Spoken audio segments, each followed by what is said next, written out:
So it's the right call. The situation's right off the call sheet.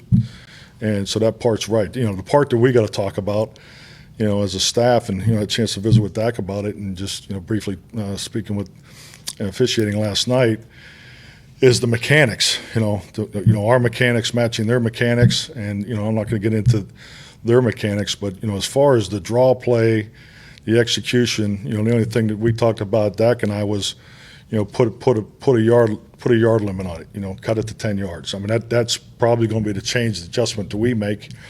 But as far as Dak sliding, giving the ball to the center can spot the ball. The receiver can spot the ball. So the fact that, the opinion of you can't spot the ball is not correct. So the center can spot the ball. Our guys are trained to spot the ball exactly how the referee spots the ball. You put the tip on the inside edge of the hash. Obviously the umpire has to come in. All he has to do is touch it.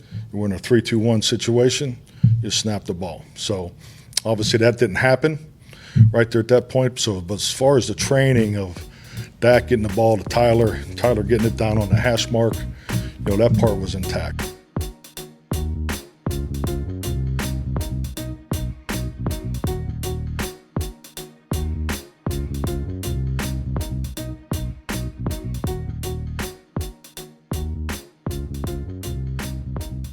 Tell you about McCarthy that needs to be said. And I hope that Mike McCarthy is watching. Dan Orlovsky is the football aficionado. I am not. I'm just a friendly old reporter that's been covering sports for 28 years, okay? Here's the deal, and I'm dead serious about this with Mike McCarthy. Okay. This is the one time I sincerely hope he's listening to me. Sir, you don't get it.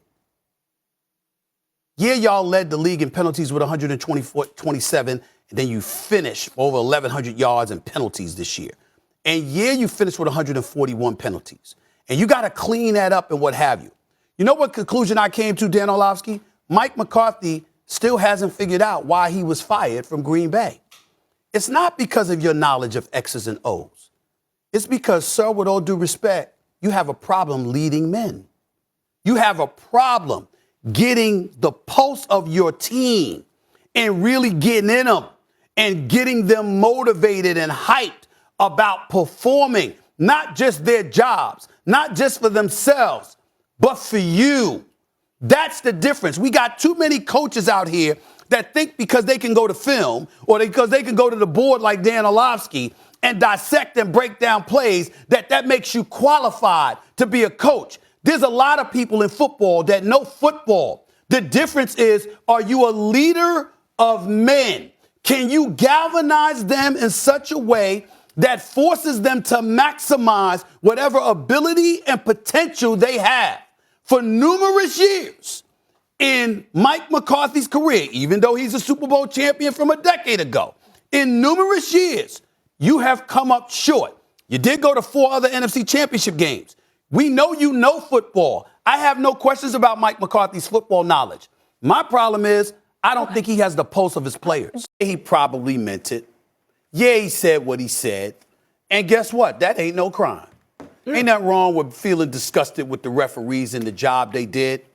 Here's the most egregious part about Dak Prescott. Ultimately, you were trying to blame the referees for the game, not for the moment. You were out there for 60 minutes, and you played like hot trash.